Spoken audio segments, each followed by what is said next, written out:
Good morning, good afternoon, good evening, everyone, and welcome to the world's most exciting classroom. My name is Joe Gabriel, and I'll be your host for today. We've got a lot to catch up on since we really kicked things off for 2025. The Oosterschelde does not sit still. They've covered a lot of ground over the last week. I'll share my screen so we can get a look at the map here, but the time zones have been flying by. So last week, they were quite a bit behind us here in the Eastern time zone. Now you can see the progress they've made. They are only 3 hours behind us now, which is pretty crazy. The distance they've covered. If we look northwards, you can see they've passed Hawaii. They still got quite a ways to go. They're only 3 weeks into what should be between 6 to 7 weeks of sailing. But you can see that they have made a lot of progress. I've got a little video because right now it's about 6 in the morning for them.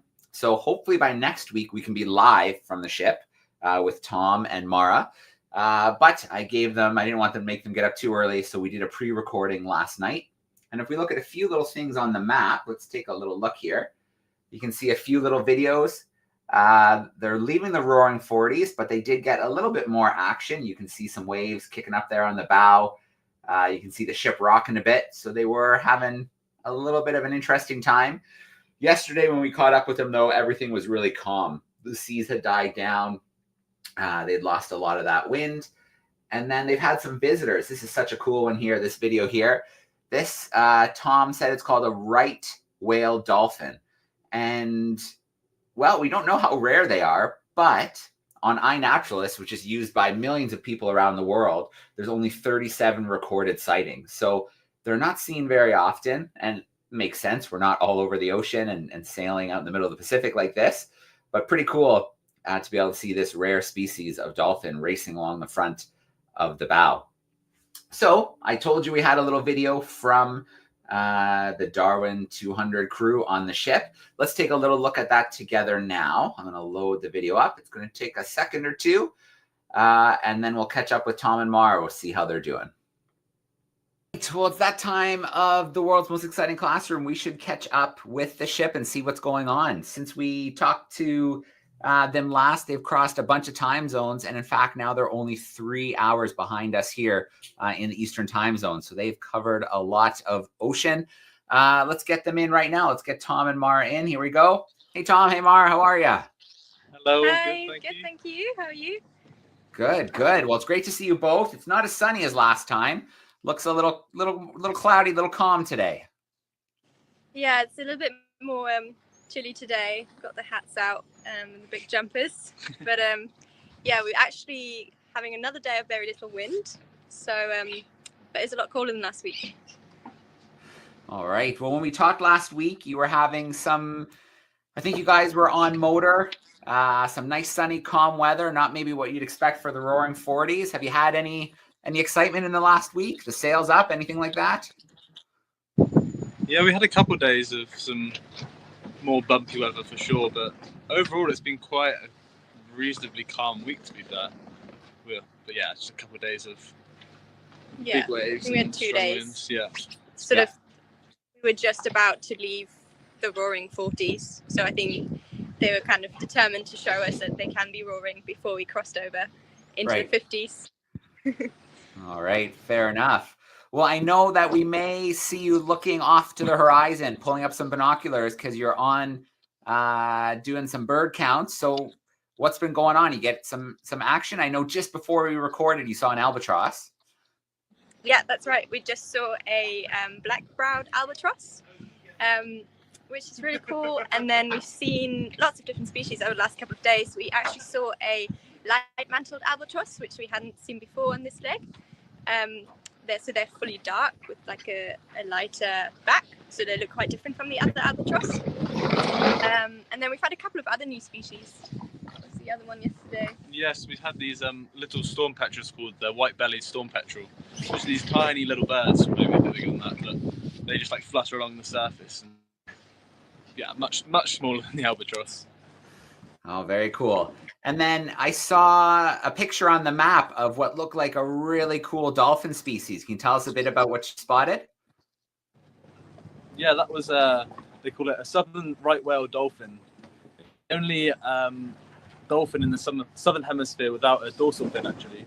And worldwide on iNaturalist, there's only been, I think it's 37 observations, so pretty rare to see it, a special one, yeah. Yeah, very cool. Did it stick around for a bit, or was it a fleeting visit? It was there for a good 15 minutes or so, so everyone got a nice look at it. Yeah. And then I saw another picture of eDNA sampling going on. Have you been able to get a few samples the last week? Yeah, actually took one earlier today, again, making the most of the calmer conditions, just makes it a little bit easier. So yeah, I think we've got 3 now overall from this leg, so I'm going to try and keep that up as we go further southeast. Perfect. Well, our Explorers Club researcher, Eric, will be happy to know you're getting some nice samples for him. That's great. What have you been up to, Tom? I know you're probably filming for the video for the leg. Are you catching up on some editing? What have you been up to? Yeah, I mean, yeah, of course, been filming for the leg, but then been producing some of the social media stuff that's been popping up, some recap videos and some little bits about what's coming up. Yeah. And then Mara, I know this was a sudden thing for you that you'd be jumping onto the ship and 5, 6, 7 weeks of sailing. How's that been treating you? Yeah, really good. I mean, we're 3 weeks in now. Yeah. 4 weeks to go. Yes, 3 weeks to go. Still smiling, still enjoying it. Yeah, I think that the weather's obviously not been that harsh yet, so we'll see how it goes in the next couple of weeks. But no, definitely still very much enjoying it, and yeah, really enjoying all the wildlife that we're seeing. We actually just saw a whale just before we spoke to you as well. Oh, cool. So yeah, it's awesome. Awesome. Well, we can't let you go without a little look around the ship. Can we get a little look, see what sails are up, what the ocean's looking like today? So we've got some laundry again, and then we've got some sails. Oh, that's my favorite sail. That giant one is so much fun to put up and down. Yeah. And there's the ocean. Very cool. All right. Well, look, thanks so much for catching up. I know supper's coming soon, so I'm sure you're probably starting to get hungry. Maybe you have some laundry to finish.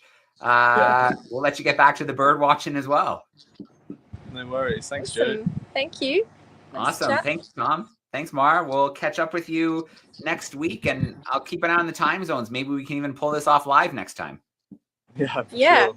Great. All right. Cool. Thanks, guys. Thanks. See you. Cheers. Bye. All right. So we had just said goodbye. I stopped the recording, and I was just about to leave them when this happened. I have one more tiny little clip to show you from our connection a few hours ago. Close. I know you can see them. Yeah, I can. Yeah. I just saw one. Yeah, there we go. Yeah, very cool. I hit record again, so we're getting this. We can share this with the group who's hanging out with us. Oh, very cool. Wow. Good timing. Oh, there they are.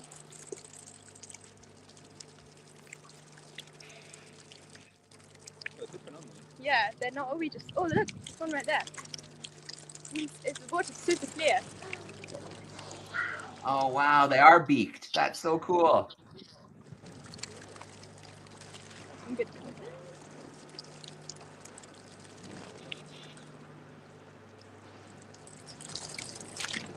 Mark, can you scooch down slightly? It's a little bit high. Yeah, that's better. Yeah. That was really good timing. Just stood up just in time. They gone. Oh, fleeting, but so cool. That's what I love about the ocean. 1 minute, it's just a desert, then all of a sudden you get something. Yeah.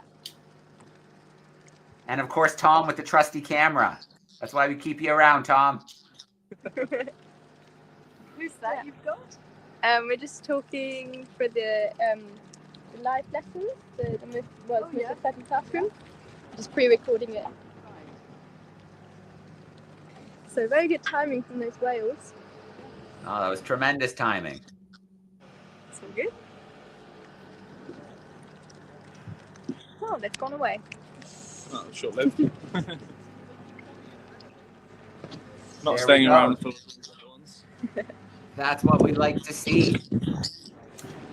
Cool. Well, I'll let you go for real this time. I'm glad I stuck around for a couple extra seconds. Yeah. That was great.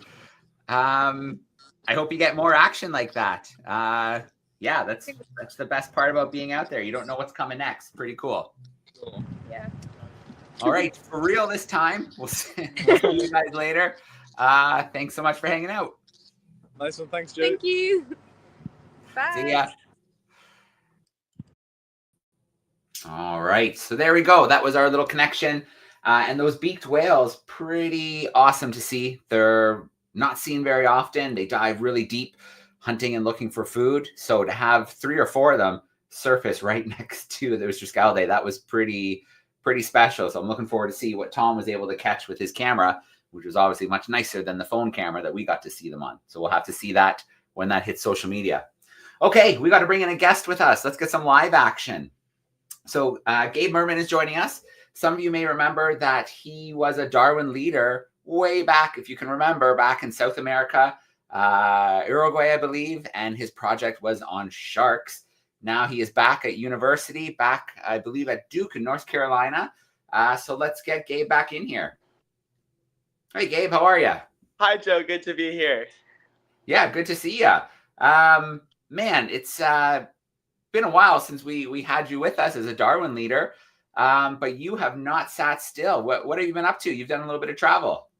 Yeah, so I've been trying to figure out how to take the tools from what I learned of being a Darwin leader into other expeditions. And this last expedition I went on was right about over Thanksgiving, and there's a boat that's doing awesome stuff similar to what the Oosterschelde is doing, called Barba, and they're sailing in the north of Norway, looking for humpback whales and orcas, and actually getting in the water with them to document that. And I'm going to talk a little bit more about that time. I was on the boat making videos to help improve environmental literacy, so I could teach people more about the ocean. It's been amazing. I'm super happy to have that opportunity.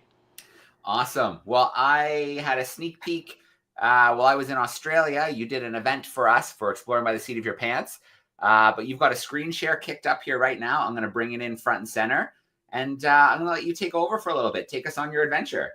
Great. So a little bit about this expedition. It's a few months, and they're on this 37-foot sailboat facilitating storytelling, and it's called Barba Boat. I was really lucky to be on it for about 7 days.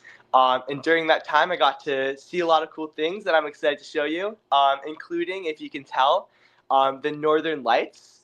And if you can see on this picture, I'm actually at the top of the mast, actually holding a Duke flag, which is where I go to school. And let me see. I can go to the next. So I want to talk a little bit about Barba. Their mission is to inspire and educate people about ocean conservation. They do this by combining adventure, scientific exploration, and storytelling to promote a deeper connection with the marine environment. So these are actually a couple pictures from when I was on the boat. As you can see, I think this is one of my favorite parts about being on the boat is the ability to get actually in the water. Even though it's the winter and it's super cold, and it's in the middle of Norway, or in the north of Norway, somehow they have good enough technology that you can stay warm jumping in the water with orcas and whales. When the water is about 40 degrees, it's super chilly. So the ability to be one-on-one with these creatures, I think, was really telling about how the creatures in the ocean are really not as scary as we're told we're told they are. And there's so much that we can learn from them, especially the closer we can get. And then on the picture on the right, that's actually a humpback whale. We saw dozens of humpback whales. They're all there hunting for herring. So you see tons of humpback whales, tons of orcas. They all swim in circles around the herring, diving down, and it's kind of a big frenzy in the winter. It's really cool. But I have a couple of videos that I made while on the boat that I wanted to share. So I have to do something here.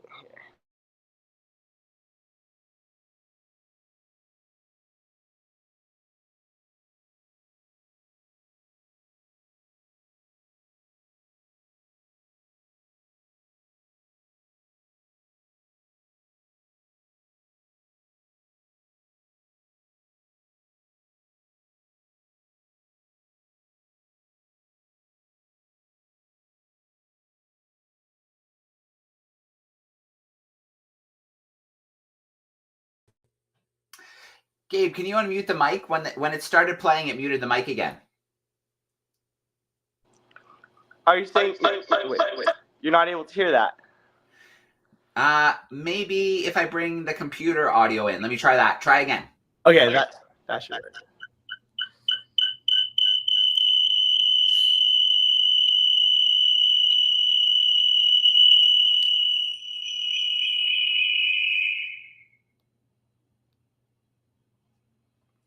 Okay. Okay, try the video, and let's see if it'll work this time. Okay.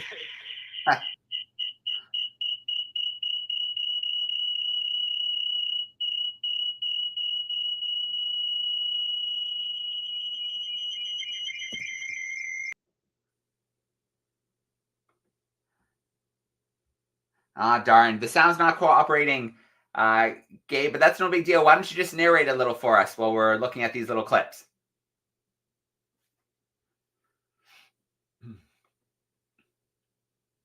I'll just need you to unmute because it went on to mute again on us. Okay, I'm gonna try this a different way. You might want to make sure you're muted. I don't know. Process of finding an orca in the Arctic is not one of these things. Wait, is that? I guess the sound echoes a little bit. Let's see.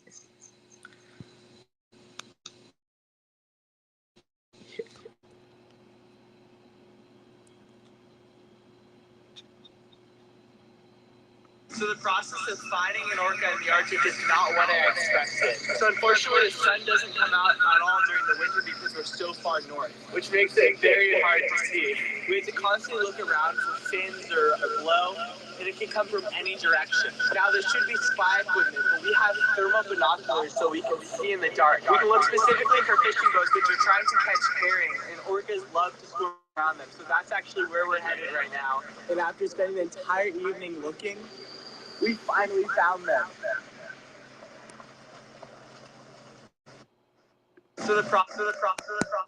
All right, that worked pretty well for us, Gabe. We got a tiny bit of feedback, but it's working.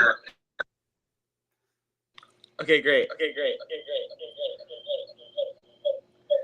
Get ready with me to swim with orcas. Gotta put these things on to get in the water. About 40 degrees?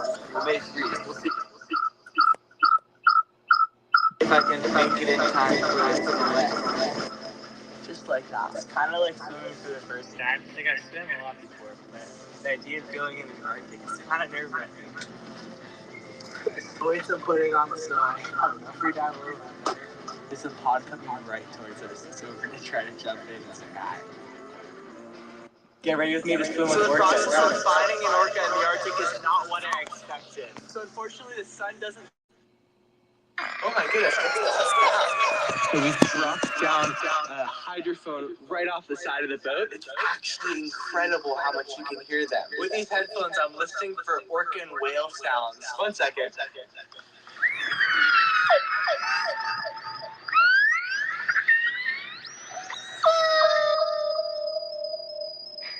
Oh my.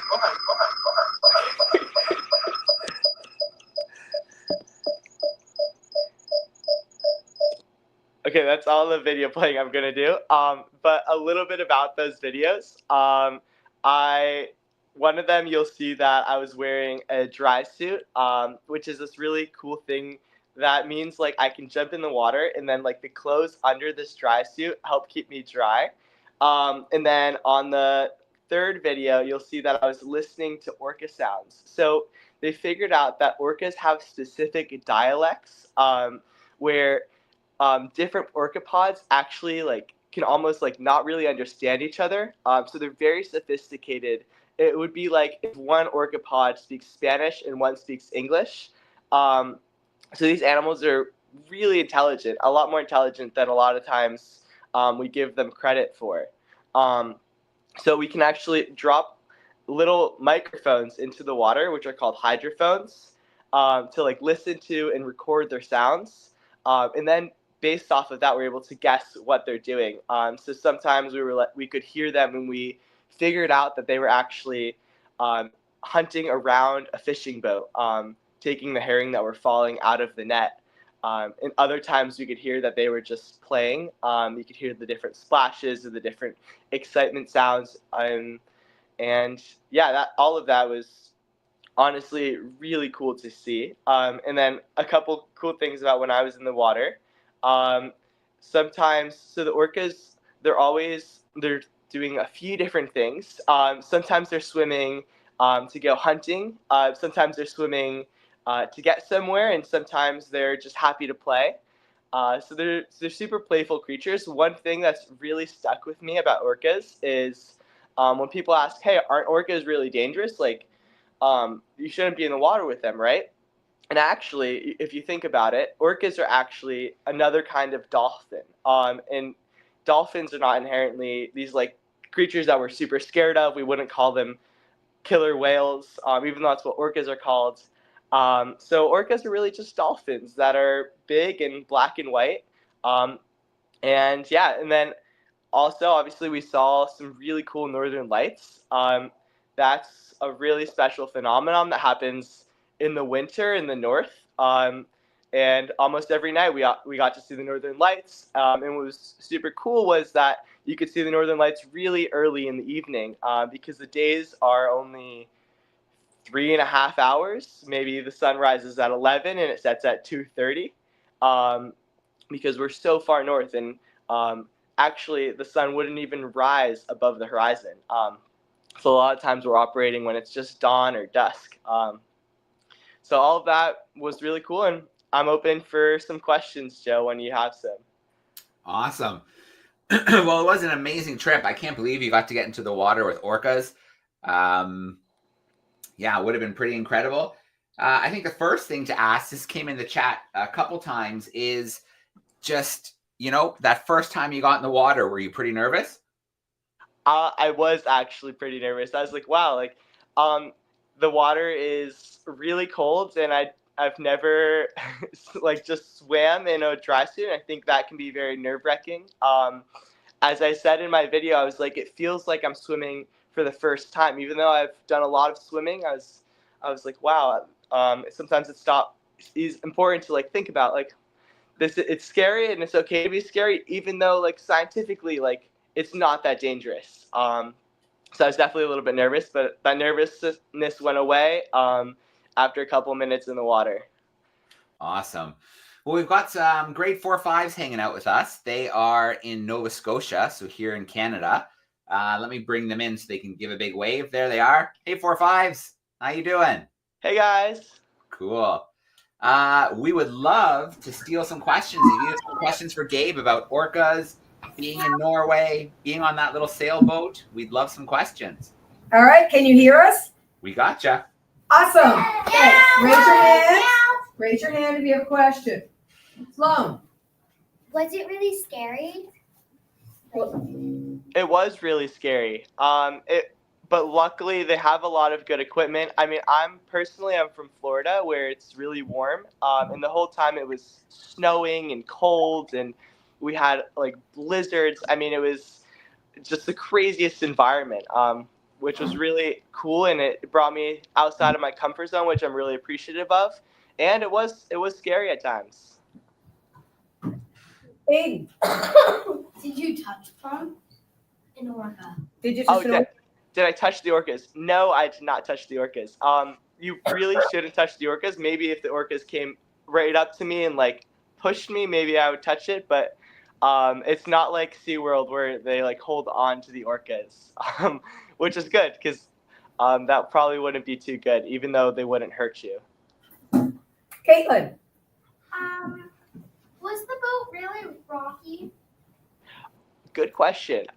So the boat, we're in these like little kind of they're like natural canals called fjords, which are these like there's huge mountains on each side, and then there's like a bit of water in between, that's like really deep. And the cool thing about that, instead of being on the big open ocean, is that the waves have less time to build up. So even though it's windy, like the waves can only get so big. So I was worried because I get seasick, but I was super lucky that it was one calm and yeah, the air was fresh and we were able to be outside. So I wasn't too bothered by the rockiness, thankfully. Effie. How could you see underwater?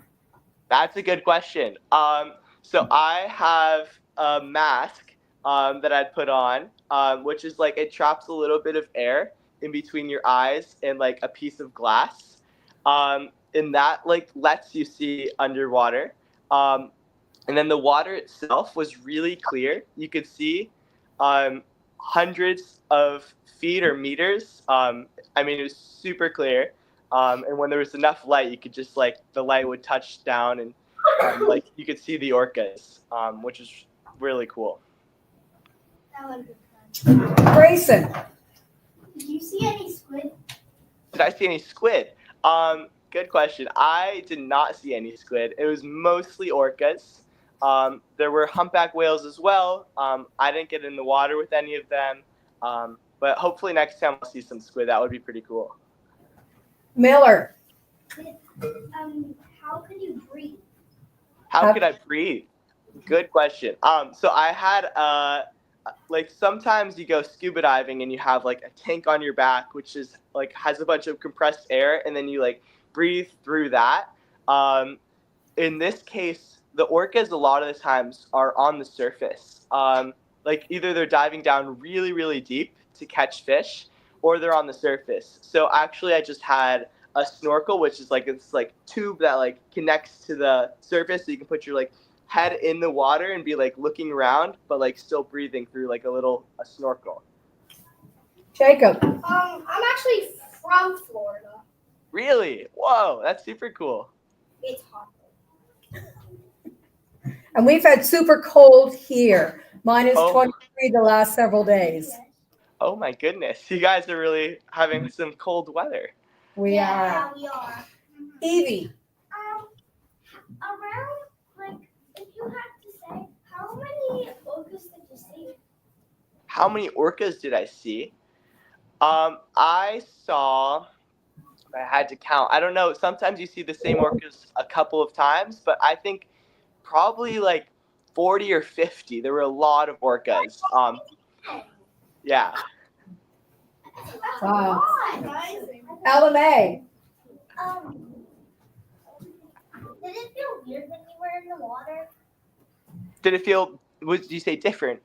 Did you feel weird in the water? Weird. Oh, it did feel a little bit weird. At first, I couldn't feel my face, because the water felt very cold. And I felt like I was just kind of floating in this like giant environment where we're not normally like in the ocean. But I think it was kind of cool. Like because the orcas, it is their environment. So it was like visiting someone else's home. You're not that used to it, but you see a lot of different things. So it was cool. Yeah, sometimes in my pool when it's warm, I like to go in my pool sometimes and I just splash my feet and try to stay out. Exactly. Yeah, that's good. And one last question, Grayson. What would you eat? What did I eat? I ate. So we alternated cooking. And we took turns, and we actually had really good food.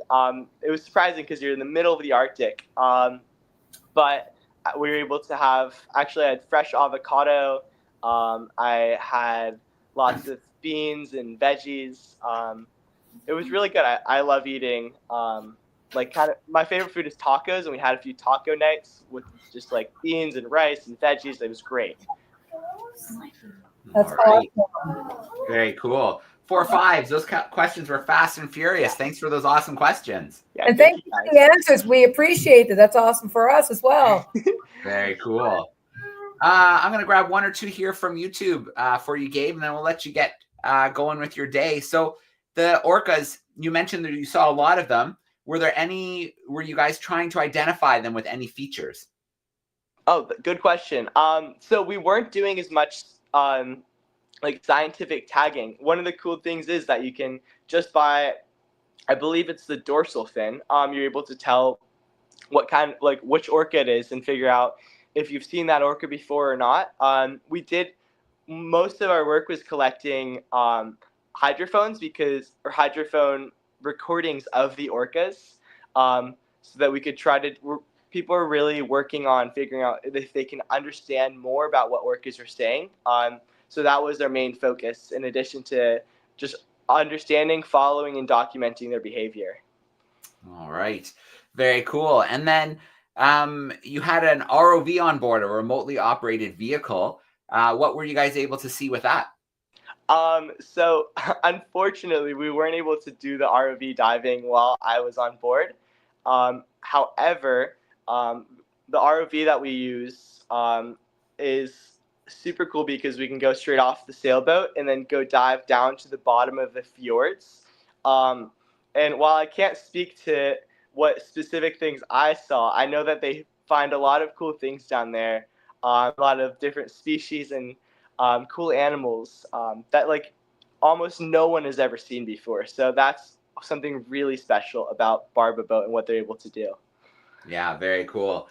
And we have an ROV on board our ship, the Oosterschelde, but it is nowhere near the level of the one that the Barba takes out. I think the one that they take out costs 100 times more than the one we use on the boat. So they definitely have to be careful with it. But man, does it get them some nice video footage. Yeah, cool. it sure does. All right. Well, Gabe, thank you so much for spending a little time with us today.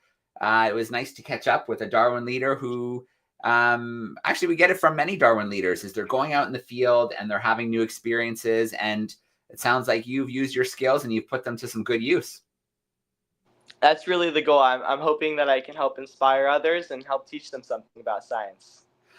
Very cool. Well, Gabe, thanks so much. We're going to let you go, but we still have about 6 months of sailing, so maybe we'll catch up with you again. No, that would be great. Thank you so much, Joe. All right. Thanks so much for spending a little time with us. Take care. All right. See ya.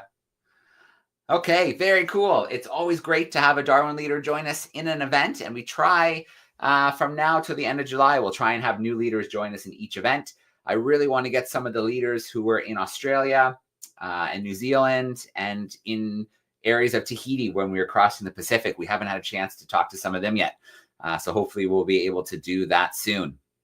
So with these events, we always like to have an experiment that you can try in your classroom.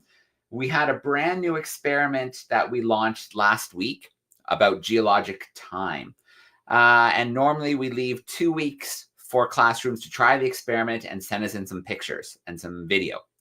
I did get a few messages from classrooms that asked if they could have a little more time because just coming back from the Christmas break, things were really busy.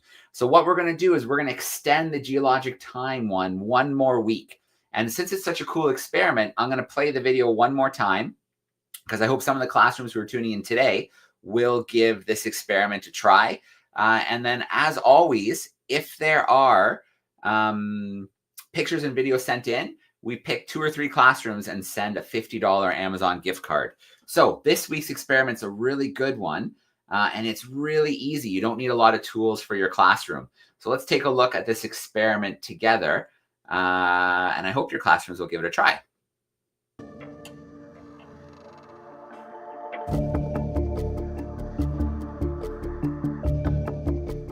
Welcome back, everyone.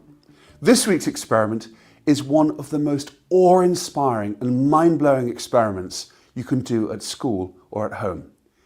It explores the age of our planet Earth and the timing of the key milestones that mark the development of the world that we live in.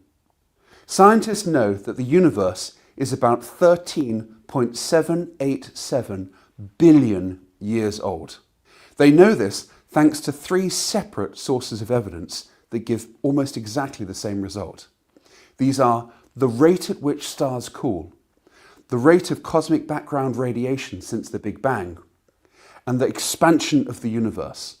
All of these 3 different sources of evidence point to almost exactly the same age, which is 17.787 billion years old. Scientists think that our planet Earth formed about 4.6 billion years ago.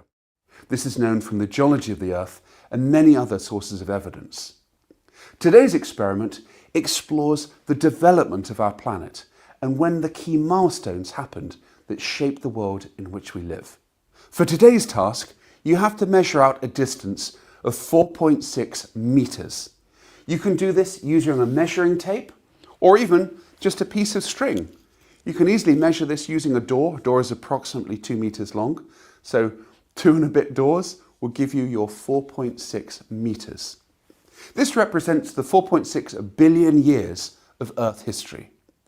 Every single millimeter along your scale is 1 million years. That equates to 1 meter being a billion years, hence 4.6 meters. I actually haven't quite got enough room here, so I've had to curve my timeline around this table here. This is the start point. This is where Earth formed, at 0 millimeters along the timeline. 1 meter is 1 billion years. 2 meters are 2 billion years. 3 meters are 3 billion years.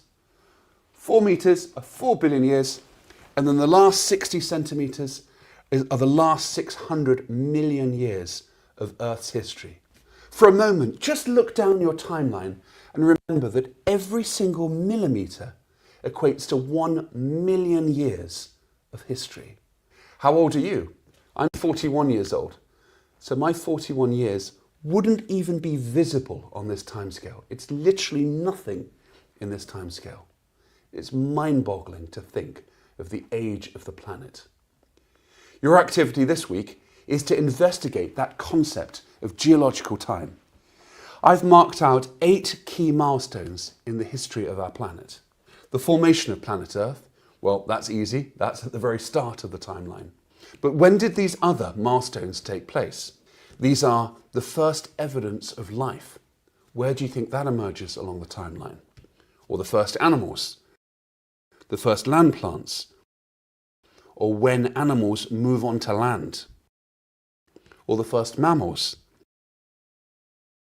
Or the extinction of the dinosaurs? Or at least for us, perhaps most importantly, when the first humans emerged?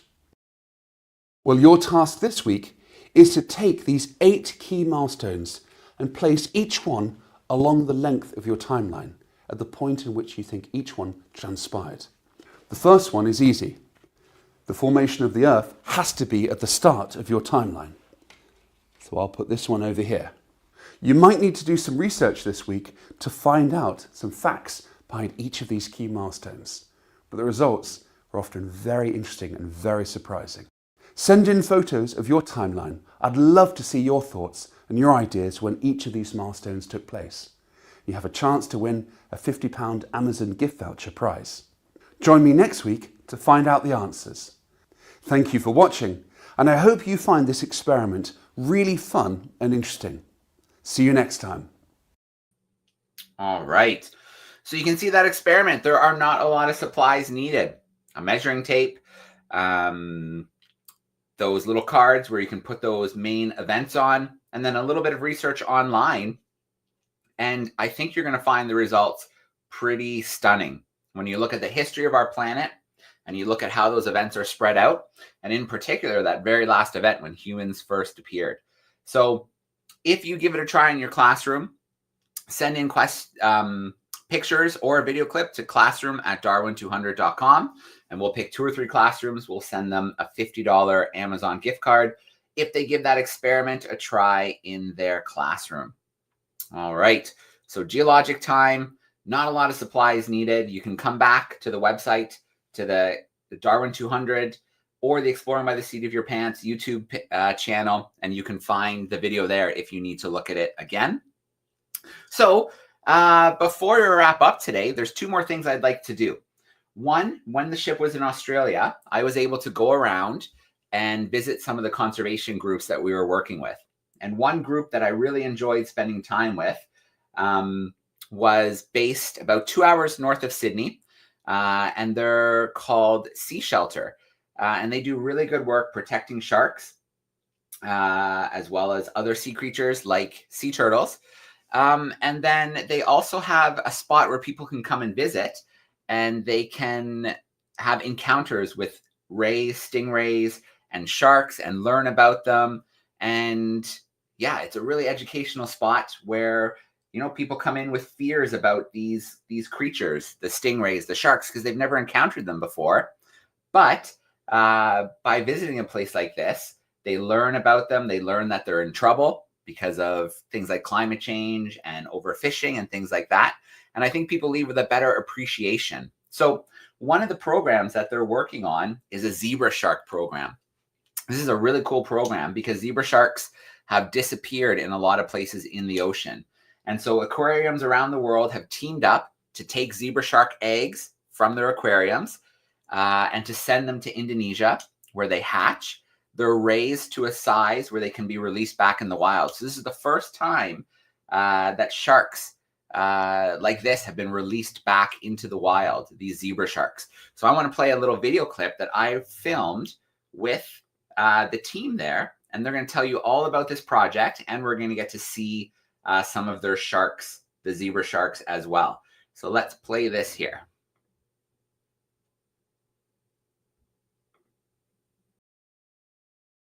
Hi everyone, my name's Cherie and I'm one of the keepers here at Irukandji.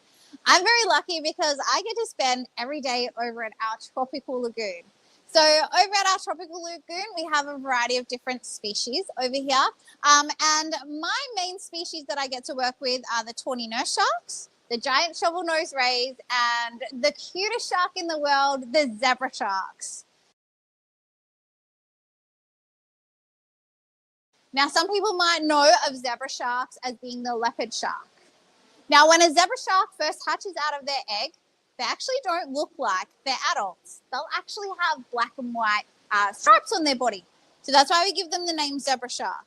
Now, as these guys start to grow, start to get bigger, those bands are going to fade away and beautiful spots are going to come through.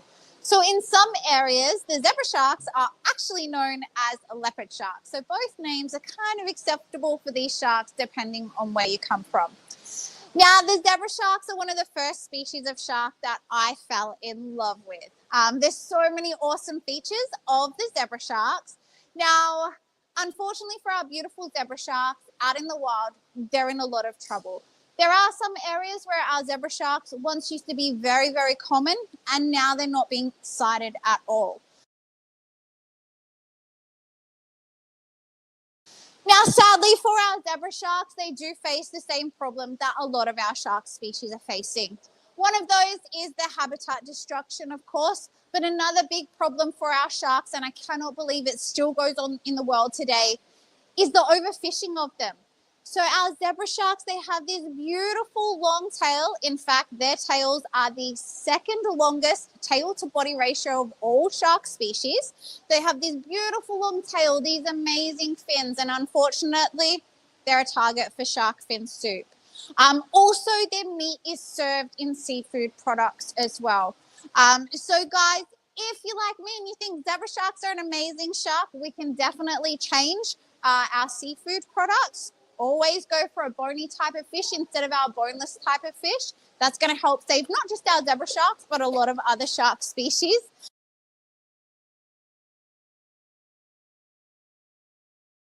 So, an amazing team of people came up with a project to help restock the oceans with zebra sharks. So, they've gotten help from aquariums all over the world. And what will happen is we will get fertile zebra shark eggs at our aquariums. We'll ship them off to Indonesia where there's some hatcheries set up that were purposely built for the project. There are some sea pens where once the babies hatch, they're placed so that they can forage and grow to be strong sharks. Once they reach a certain length, they're placed out onto the reef to become wild sharks. Now, this project is taking place around Raja Ampat. It's really amazing. For any more information, jump onto their Instagram page, because last week they actually released their 20th zebra shark pup out into the ocean, which is really cool. Alrighty guys, so this here is one of our zebra shark eggs.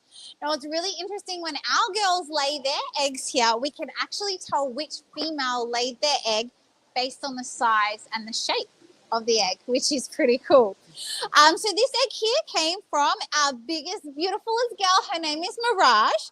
Now I'm going to check this egg by using this underwater torch. Now with our zebra shark eggs, it can take about 30 days before we might start to see a little wiggly baby inside that egg there. Now, as yet, we have not had any wigglies inside the eggs, but I'm always very hopeful every time we get an egg. So I'll see if our torch is going to be strong enough to shine on through. And if there is something in there, we'll see a tiny little wiggly off the side of the yolk there. But unfortunately, it doesn't look like this is going to be a successful egg. Now, if this was a successful egg, what we would do is we would ship this egg off to Indonesia.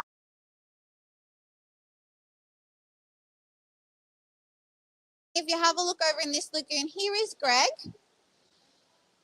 Now, Greg, he is an amazing character. He's got one of the best personalities. Don't you, mister? You sure do. Greg he's a pretty smart boy, but sometimes he does some things that make you go, well, we can see why it was best for you to stay in captivity. Poor Greg was found on the reef with some pretty horrific injuries. He's blind in his left eye. He's missing part of his left pectoral fin. He has some scarring to his gill slits. So he went into an aquarium up north. He was offered to some other aquariums, but unfortunately they didn't want to take Greg on because of the issues that he does have. Ryan and Leah saw Greg and they thought, yeah, we're up for the challenge. So we're very hopeful that Greg will also become part of that STAR project to help restock the wild with zebra sharks. He's a very, very beautiful boy. Now, I guess one of the reasons that this breeding program for the zebra sharks, to get them back out in the wild, is so important is because the zebra sharks are the only member of their family. So they're the only member of the family Stegostomidae, which is a big word to say. So they are the only member of that family. So if we lose the zebra sharks, that's a whole family of sharks lost from the oceans, which is really terrible. Now, when we look at, if you check out Mirage, for example, she's a big, buffy, beautiful female. Now, to some people, they might resemble one of the largest animals out there in the ocean, the whale sharks. So when we have a look at their body, we see those beautiful ridges down along them, those spots, that awesome tail as well. When you start looking back through the orders of sharks, the closest relatives to our zebra sharks would be something like the whale sharks, bamboo sharks, even nurse sharks as well. Now, I love zebra sharks because the way they swim around, they're just such a graceful, beautiful shark. When you see them front on, they always look like they're smiling. They're just such an amazing shark. I cannot believe that 3 years ago I was terrified of sharks. All it took was for me to come and meet these awesome zebra sharks that we have here, and I completely changed my mind about sharks. So our hope is that our guests will come here, they will meet our amazing zebra sharks, they'll want to help out with that STAR project, and that they'll want to protect the oceans just as much as we want to. All right. So Irukandji Shark and Ray Encounters is the spot. If you are ever find yourself around Nelson Bay in New South Wales, you'll definitely want to go for a visit. And then Sea Shelter is their kind of non-for-profit side, their conservation side, where they go out into the field, monitor beaches, look for sea turtles and other wildlife that's in distress, and then do what they can to rehabilitate them and release them back into the wild. And I love that zebra shark program, that cooperation of those aquariums all over the world, taking their eggs, sending them to Indonesia, and then releasing zebra sharks back into the wild. It's a really cool program. And I know at Uruguay, they are very, very excited to be part of it. And they're very, very excited for the day that comes that they have their first egg ready to send off to the program. So really great that Shri was able to join me and make that video.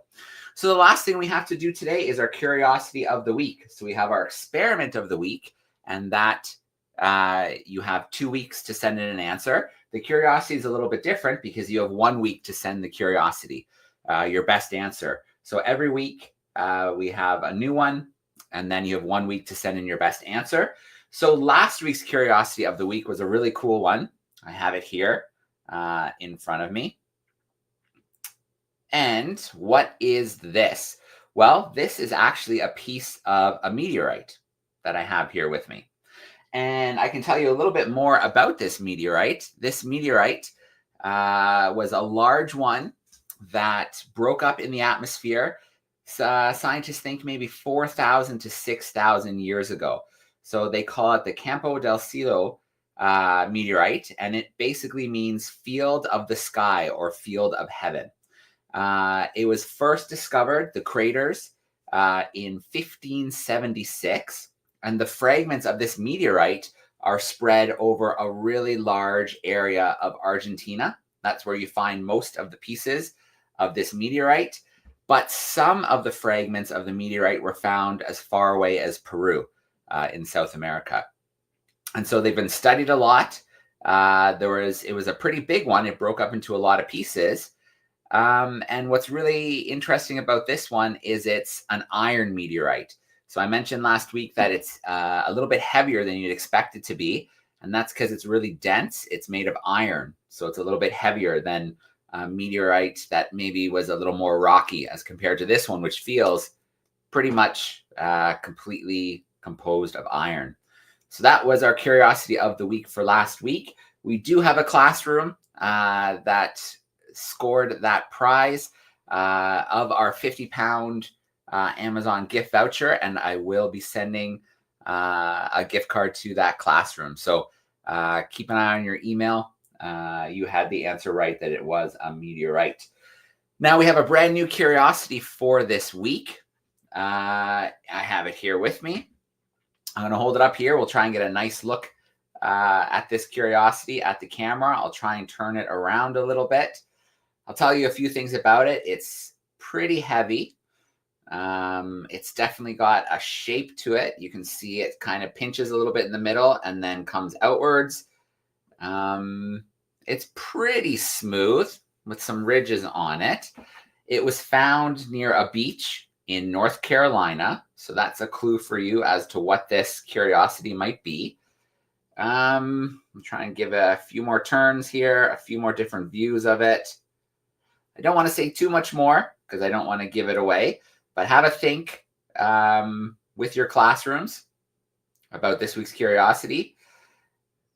There we go. And then you need to send your answer to classroom@darwin200.com, classroom@darwin200.com. Send that answer before next Thursday and our next event, and we'll pick a classroom for a prize, a $50 Amazon gift card. So that's where we're going to leave it for today. Another very busy World's Most Exciting Classroom event. This was our 68th live event since the Oosterschelde set sail from Plymouth in the United Kingdom in August 2023. We've got a bit more sailing to do. We still have to finish crossing the Pacific. We're going to cross the Atlantic, visiting South Georgia. We'll be in Cape Town in April in South Africa. And then we'll make our way all the way along the coast of Africa and along Europe until in July 2025, we get back to Falmouth in the United Kingdom. The last thing we need to do today is to say thank you to our sponsors, partners, supporters, without whom we wouldn't be doing the World's Most Exciting Classroom. We wouldn't be sailing around the world. We wouldn't have young Darwin leaders joining the ship to get conservation training. And we wouldn't be doing research like the bird surveys and the eDNA survey that you heard Tom and Mara talk about today. So thank you to our classrooms for hanging out with us. Big shout out to our classroom in Nova Scotia, who was backstage on camera with us. And yeah, we hope to see you next week. in our next event. It'll be week 4 as the ship sails across the Pacific. But for now, we'll leave it with a little shout out, a thank you to our supporters.